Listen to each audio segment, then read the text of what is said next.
Um, Hello, everybody. Yeah, I am a tweaker. My name is Russell, and I'm a tweaker. But I never really started out. I didn't really think I would ever do it. I started kind of late. I was probably about 30 before I started meth. But our fellowship, in Asheville, it's probably a third of it is people that are opiates or opioids, and probably a third is strictly alcohol. It's for everybody that wants recovery. It's about 50% women, 50% men.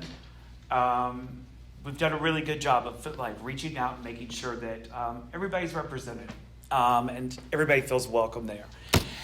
A little of my backstory, I want to qualify. First, I'll tell you where I am at right now. By the grace of God, I've got 5 years and 10 months of sobriety.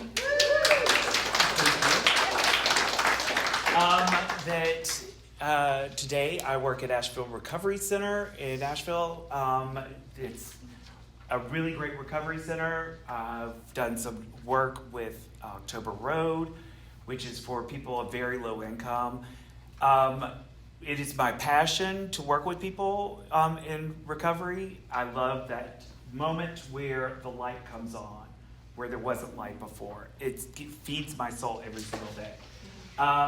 That I had a lot of narrow misses. I made a lot of mistakes in early sobriety. And learning what I did and learning what I could do better has given me a lot of great information. I have sponsees. I have about 6 sponsees right now. My sponsor lives in Hawaii, and he has a life that I want. But my sponsees have sponsees, and my grand sponsees have sponsees, and it's like I've got a big family now of about 30 people that I'm working with. That underneath, that it's a wonderful family that I have of people in sobriety. And my husband's also in sobriety, but we'll get there. When it's starting out, I was raised in a very rural area in Mississippi. And when I was about 11, my mom tried to kill herself. And it was this really horrible moment where I felt completely out of control. And I felt like that my mom, who protected me from a very narcissistic father, she was ready to check out, and I was going to be left alone. And I was just miserable. But so my brother came home from college, and he kind of kept an eye on me. And so he was keeping an eye on me, and he started bringing me to college parties, and I started drinking. And I loved it. I loved it for the first time in my life, that it felt like that I wasn't overanalyzing everything that I was doing. And my brother told me this one bit of wisdom. He was like, if you ever don't know what to say, just tell him a lie.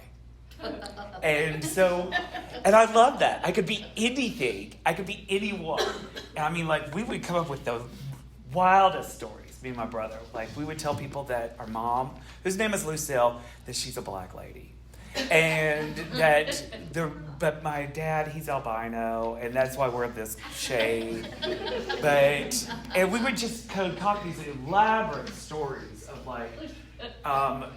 of who we were. And it's for the first time I could be something else than me, because inside I just hated everything about me, and I wanted to be anything besides who I was. I started moving around when I was 19 years old. I moved out when I was 17, and started going across the country. And I don't know if y'all could tell, but I'm very ADHD. And shake a can of pennies and I'm on to a new subject. But I started moving. Anytime anybody would be like, hey, come move over here. This place is cool. I'm like, why not? Let's do it. That sounds wonderful. I've only got $42 in my bank account. That sounds like a perfect idea. I love this. And I would just move, and I would start, and I would build this new life, and I would then burn it all to the ground, and then I would move to another city and another city. I ended up in Atlanta, Georgia, by developing a really, I'm going to say, by the time I made it to Atlanta, I had developed an extreme alcohol problem. And I loved being in Atlanta because they had 24-hour nightclubs and a plethora of cocaine. And so those two just went hand in hand. It was like bread and butter. It was like everything to me. Like I could do anything on those two substances. I held really good jobs. I was doing really well. And one night, some friends, or kind of friendly acquaintances, that they invite me to this 24-hour club. And so I go. And I got brutally attacked in the club and left for dead. And but they gave me some, gave me some PCP before, and it was like literal monsters were attacking me at this club. And so I went really into my shell, and I quit my jobs, and I quit, I had a boyfriend at the time, and I broke up with him, and I just was moving from apartment to apartment, just fearing for my life every place I went. And I couldn't go out anywhere at night. I couldn't be outside because I believed in these literal monsters that I had seen during this PCP attack. And so this one guy shows me a little bit of kindness, and he introduces me to crystal meth. And so I just latched onto him. I just loved everything about him because he was the first person that wasn't trying to manipulate me, wasn't trying to gaslight me, wasn't trying to get me to apologize to this group of people that were super popular that had attacked me in this club. And I was just enthralled with him.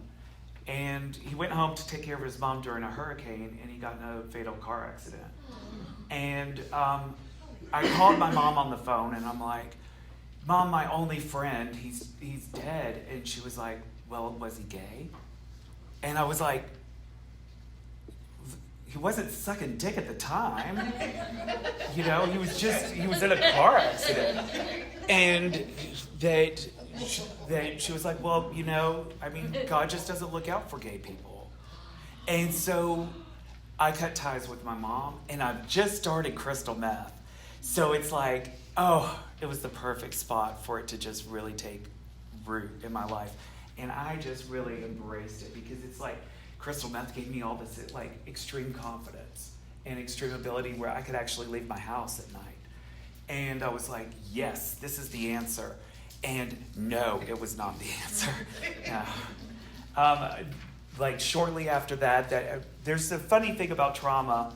Well, it's not really funny, haha, but that trauma will when you go through trauma, that you want to feel safe with people, but anybody that's actually safe for you, you can't trust. And you have that it's this pattern that people that have had severe trauma will keep latching on to people that are actually very unsafe for them. And it's documented, it's proven that this is the way that trauma works in the brain, that we have to if you tell me that I'm okay, that I will be safe with you, I will say, you're a liar. You don't know me. My life is horrible. You cannot be trusted. And if you tell me, oh, I've got you. We're going to have a great time. Things are going to be wonderful. I'm like, that's what I want. That right there. Even though every red flag, it's a carnival of red flags are going off. I wouldn't see it. And shortly thereafter, I moved to Fort Lauderdale, Florida, and I quickly became part of a trafficking network. And I was trafficked around southern Florida, Georgia, Tennessee for a year and a half. And then I finally got out of that, and I went back to my parents' house, and I was like, this is unsafe. And I went back to the trafficking. So this is just the way the brain works. And it's and I finally was able to, from one fire to another, finding one person, and all these near misses of near-death experiences, one after another. And I wind up in New Orleans, and I'm like, today's the day. I'm going to kill myself. I can't trust myself with myself. I keep putting myself in these situations. And a friend calls me on the phone, and he says, hey, I want you to meet somebody. And so he introduced me to my now husband. And when I met him, I was like, oh my God, this person's safe. This is everything that I have been running from this whole time. I'm going to give it a try. And everything in my life just kind of blew up the same day. It was a perfect storm, but it was we were he was gentle, and he was kind, and he was caring, but he was also a meth addict. And so we decided that we would move in together. And 12 years later, we got married. But it's like we just kept getting worse and worse, though, in our disease.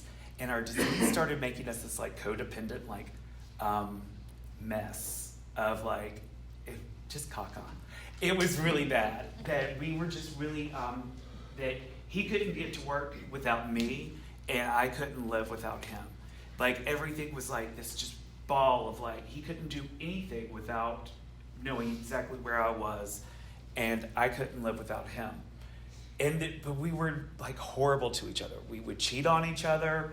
We would treat each other with so much disrespect and yell at each other in front of people and then try to put on this big facade that we were great. We lived on a golf course, and it's like just beautiful home, beautiful things, horrible, horrible people inside. And for a while, meth got really, really shitty around that area. And so I was like, I know somebody in California, and I'm going to call them, and they will start sending us meth. And so we did. That's what we did. We started for a couple of years. We were getting our meth shipped from a really good source in California. I'm not going to tell you where it is, because later the DEA came and knocked on our door and knocked it down. And so, just so you know, getting meth delivered by FedEx, it's not a good idea. I don't think I needed to sing that song for y'all, but I think it makes it bring it home. So we got arrested, and my husband is a doctor, and he was given the ability to go to treatment, and that I was put on probation, and I would have drug court, and he would go. He was in he was waiting for his treatment to come around, and I was going to these monthly check-ins at drug court. And every week it would be 7 days away, and I'm like, okay, in 5 days I've got to stop using. I'm going to stop. And then it would be 3 days later, and I'm like, okay, if I stop today, my system will probably clear out of most of it. I'll be all right. And then the night before I was going to go in, I'd be like, well, I got to finish the bag now. And so that's what I would do. And I would go in, and I would be all tweaky, and I would just go in there. And luckily, every time that they never drug tested me, my lottery number didn't come up.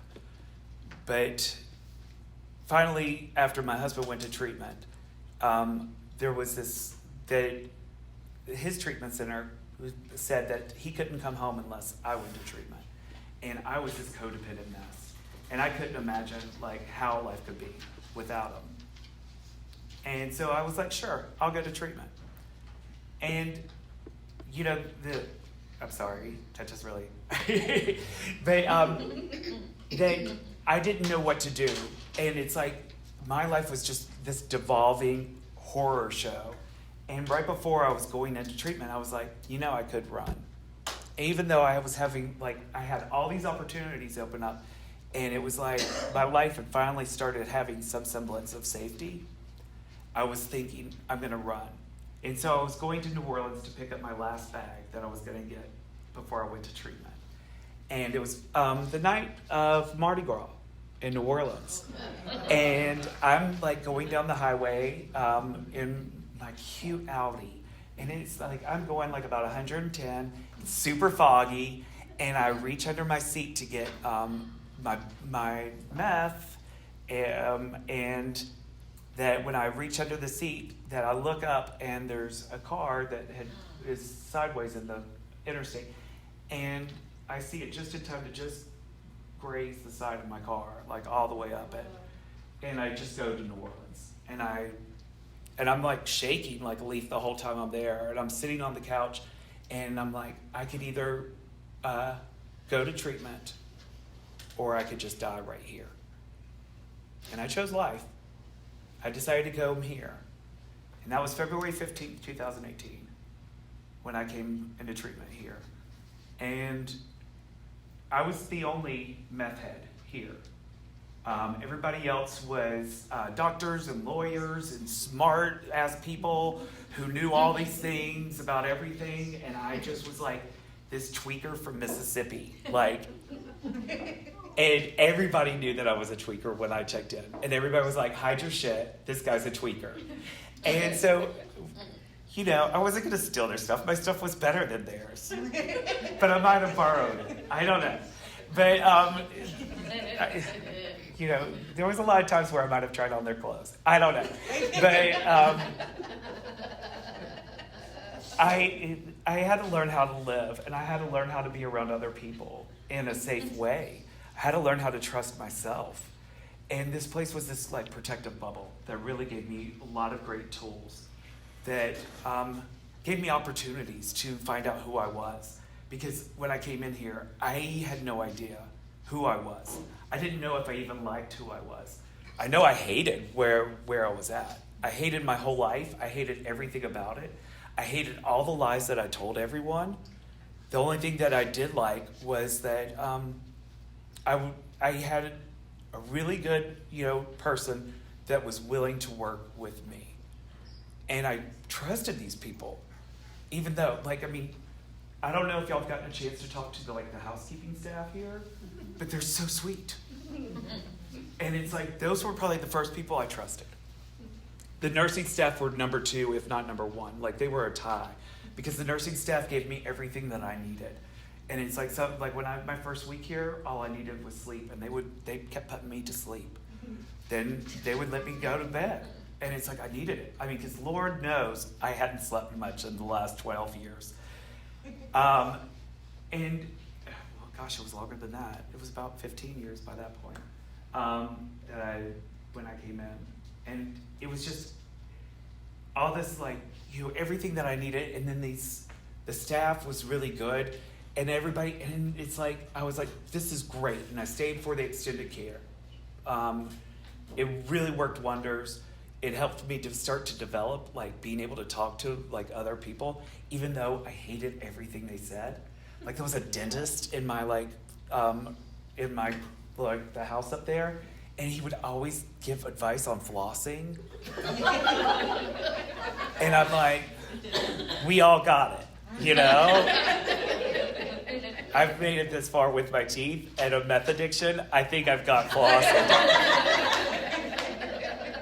So we get there, and but when I left here, he had to go to sober living, and I was given the choice to just go home. And I was really scared. I didn't want to go home with my newfound sobriety and him not be there. And so I decided to go to sober living, and I was going to stay.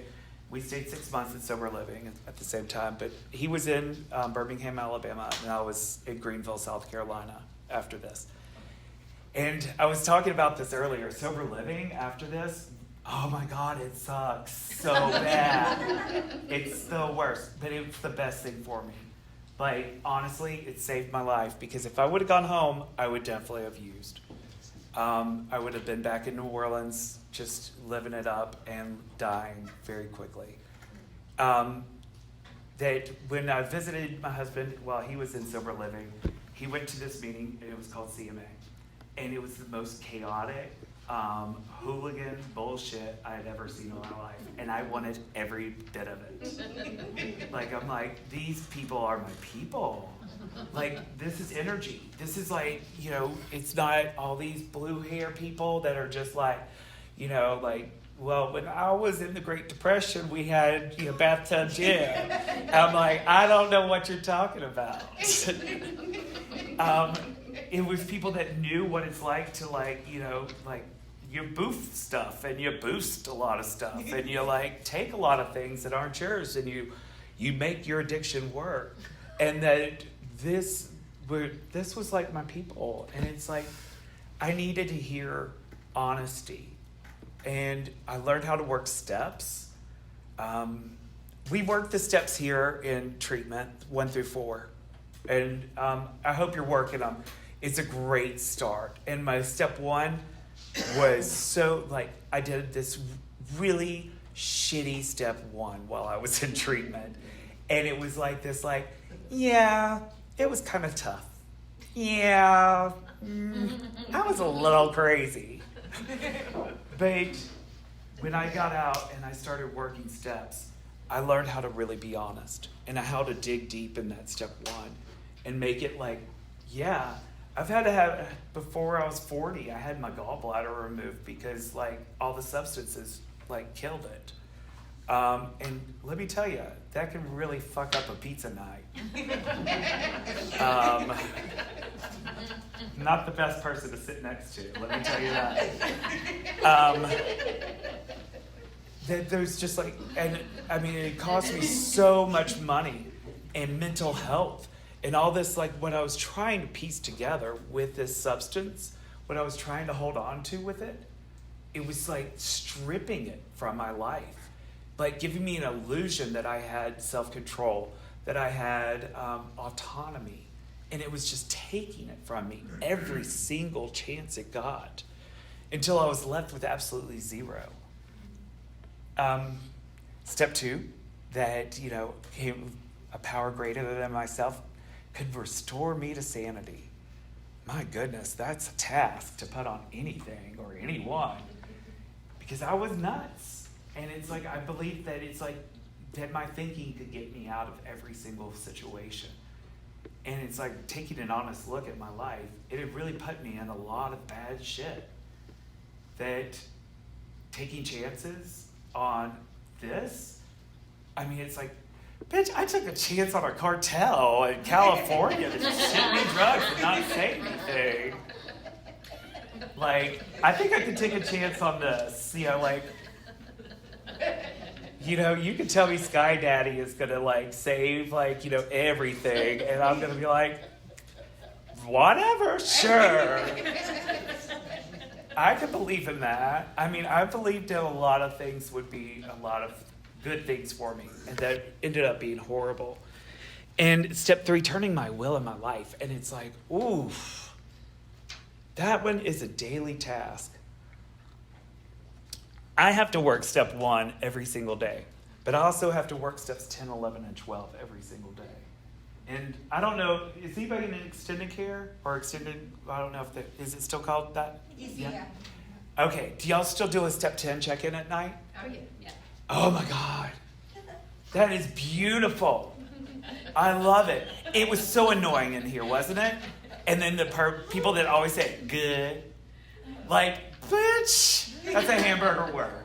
That you gotta dig deeper. And it's like, I have to check in with my, and I do this throughout the day. I give myself periodic check-ins of how am I doing spiritually?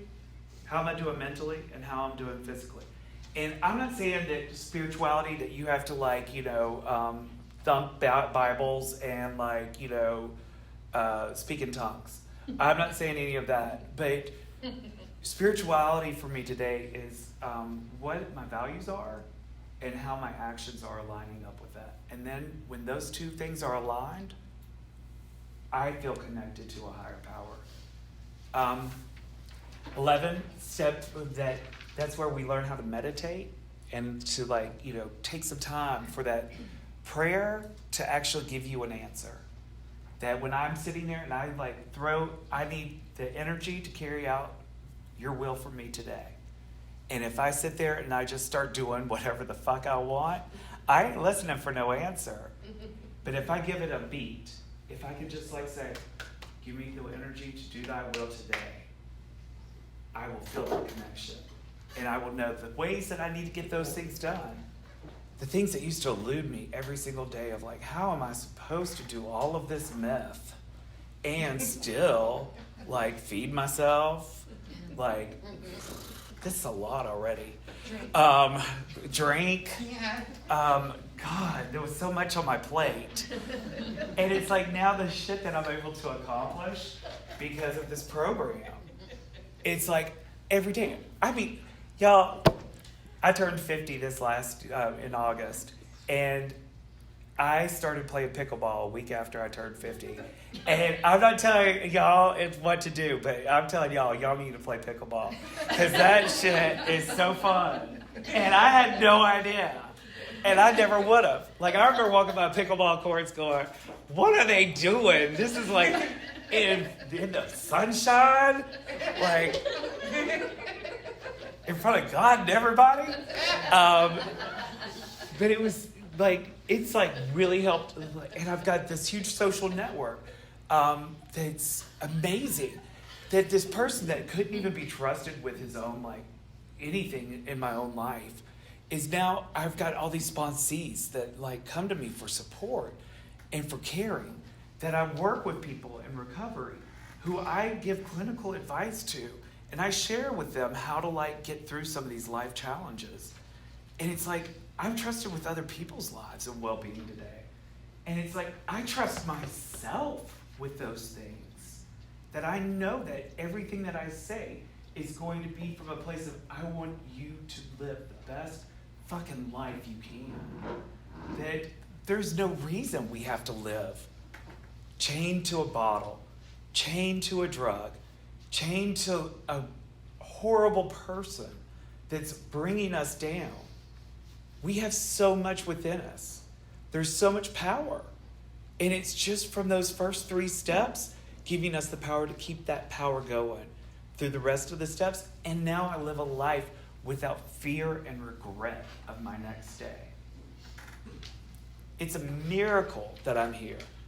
But there's a book that I read. I'm now also in a book club. I'm telling you, I'm bougie as hell today. I'm in a book club. We read this book, and it was called The Great Alone. And it's about this young woman. She's moved out to Alaska with her alcoholic father and her mother, and they're like living in the middle of the Alaskan wilderness. And every day that she's enjoying, like her first year there, she's just enjoying it. She's like, this is beautiful. She's picking wildflowers. She's doing some chores, but she's just enjoying being in Alaska. In the first winter there, they almost starved to death. They almost die. And she learns to take seriously 2 things that she has to do every single day, whether she wants to or not. And that's chop wood, carry water. And that's kind of been my mantra through sobriety, is that every day I have to chop wood, carry water. Even if I'm sick, even if I don't want to, even if I'm busy, even if I've got like family over and like my life seems so full and everything is going just right, I still have to chop wood, carry water. And what that means to me today is that I've got to do 2 things for my recovery every single day. I've got to reach out and I've got to answer the phone. I've got to pray and I've got to receive those answers. And that's all I got to do. I don't have to solve anybody's crisis. I don't have to solve world hunger. I don't have to have my whole life figured out. I don't have to have the best job. I don't have to have anything else. All I have to do is chop wood, carry water. And that has made all the difference in my life. Simplify it. Make it easy. Don't try to make this complicated. It's not that big of a deal. But what is a big deal is you're dead. What is a big deal is you don't get a chance to hug your family again. What is a big deal is you leave so many people that just need you, need what you have to give. And you're taking that from them because you just don't want to chop wood and carry water.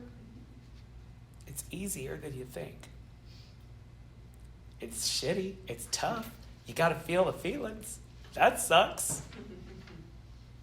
But you also get to feel the feelings. I've got 2 grandsons, and they are amazing. And that they come up to me, they hug me, and I would have missed all of that. I took a chance on myself. And I'm so grateful I did. I get to be a part of people's lives. I get to be a part of their recovery, and I get to be a part of your recovery. And I'm glad that y'all are all a part of mine. Thanks for letting me share.